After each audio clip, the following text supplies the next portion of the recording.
back to the board. With Mr. Moskowitz. Okay, this particular application has had a special interest to me since I'm a graduate of Pinecrest, so I'm interested in seeing its future development. I think this is a marvelous project. I think this is truly well thought out and very well planned. First and foremost, they've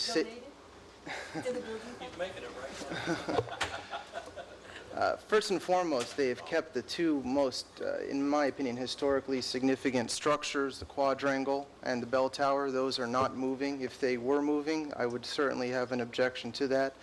And quite ingeniously, they've taken a plot of land, which is just a grass area with a flagpole, and decided to put a building on it, which I've been around Pinecrest since 1983, and I never thought of that, and I think that's a great use of that land. Finally, there's just a lot of great green space. There's a lot of walkways. There's a lot of pavilions. There's a lot of fountains. This truly is like a really nice project, in my opinion, and I think the students and the parents and alumni will be very pleased with this type of future progress.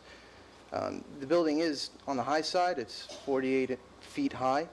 However, it does coincide with the Heisinger building and the parking garage. It's not above that, and as the applicant has shown, it appears that there's sufficient landscaping to dense the burden of the homeowners, to which, from what the homeowners have written, they're in favor of the project.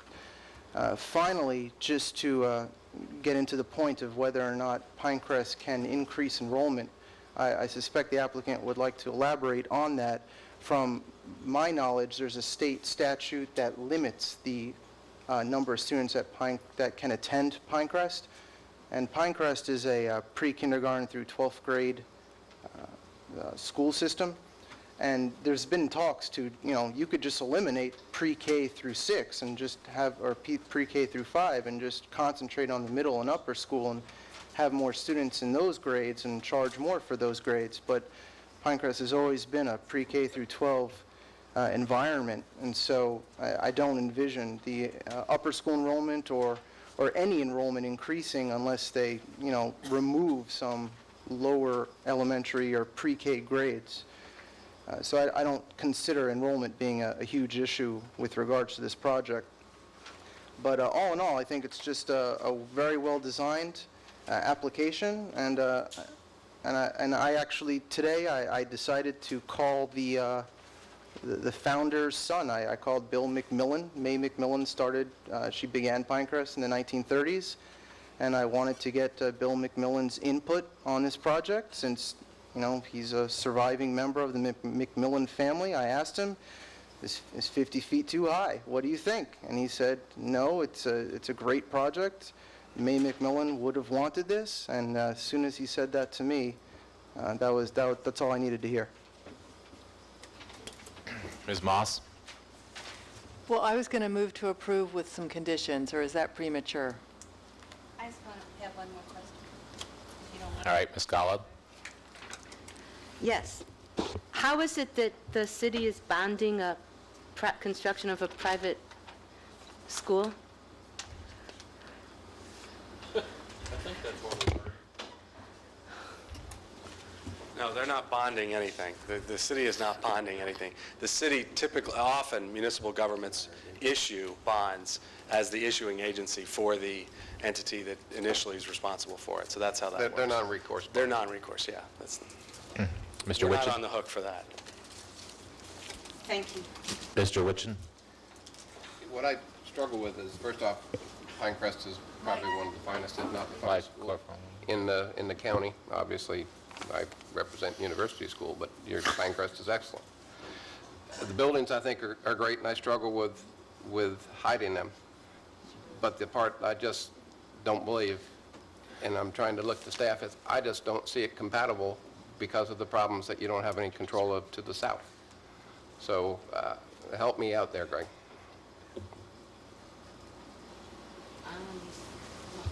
Your decision.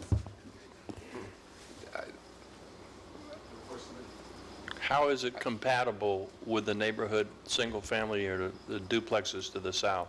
And let's just deal with the abutting duplexes right on 62nd Street that you can throw a rock at. Well, Right. and I think the maximum height that they're dealing with is 50, what's the maximum height? This 47, 48 here? 47, 48. And the maximum height that is permitted in 35. the adjoining district is 35. And therefore, for those provisions, we don't make the determination whether they're compatible or not. They made that argument. It really would be the board's decision, but I think they have expressed an opportunity to have the board review that as a plausible request. But if you look at the surrounding zonings, you know, we quite frequently are confronted with what is compatible and what isn't. The surrounding neighborhood may be developed single family. The maximum height in that district, however, is not much less than what is allowed or what has been requested on this property. In the new proposed massing for residential areas, does that alter the height that would be on the south side here in 62nd Street? In referring to the NDRC Yeah. process, that's still under consideration. There's nothing. If adopted as There will be some proposed. consideration that would be looked upon in terms of trying to see how you would be able to maximize. Thanks. Mr. Moskowitz? I just wanted to respond to Mr. Witchen's comment with regards to the height of the structure and its potential neighborhood compatibility. The way I like to look at it, obviously it's a subjective term which we all can interpret any which way we see fit. However, it's just interesting to me that the direct neighbors that have the most to lose, you know, quote unquote, from this type of building height, they all seem to be in favor of it. So from their point of view, it's compatible. Whether or not, you know, you or I or anyone on the board thinks it is up to us. But I just wanted to make that distinction that there hasn't been any objections that I've seen from any homeowners. But my guess would be that section of 62nd Street is more commercial enterprise because they're rentals than a single family. And I certainly understand that the Coral Ridge Isles neighborhood is buffered enough so that you go the street back, it's not going to be affected. Plus, the proximity to Pinecrest is a plus for that neighborhood, certainly. Ms. Moss? I'm moving to approve conditions including a special condition that enrollment be capped at 840, is that it? For the upper school. Until and unless adequacy findings are presented to the Planning and Zoning Board and approved. Is that legitimate, Sharon? I think it's a condition of your approval of the conditional use, and you're asking that that would have to be amended, that conditional use, before this board. Yes. Yes. And traffic is included. Sorry. This is a site plan, I don't think it's a conditional use. I think it's a site plan level 3 Okay, approval. site plan level 3 And the then. 840 should limit to the upper school Upper levels, school. upper school. Upper Right. school. And does adequacy include traffic? Yes. Okay. So, Bridget, do you understand my motion? Motion to, okay. The special condition, is that the part? No, the enrollment is capped, it would be capped at 840 at the upper school level. Yes. Unless and until adequacy findings are presented and approved, presented to the Planning and Zoning Board and approved. We have a motion by Ms. Moss. Do we have a second? Yes. Second. Okay. Second by Mr. Witchen.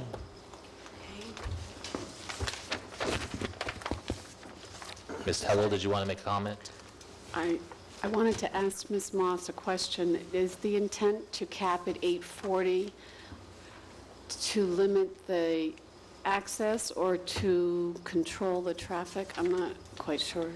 The intent is to make sure that if there is a future increase in enrollment, that there are no unforeseen traffic problems, that the neighborhood has an opportunity, that every neighborhood has an opportunity to come in and be heard, and any other impacts that those neighborhoods might suffer from increased enrollment. Thank you.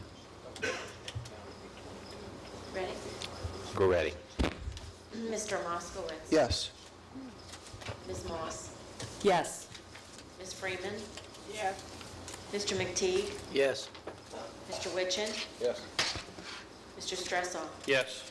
Ms. Huggle. Yes. Ms. Gollop. No. Chair Welch. Yes. Motion carries. Thank you. That brings us to item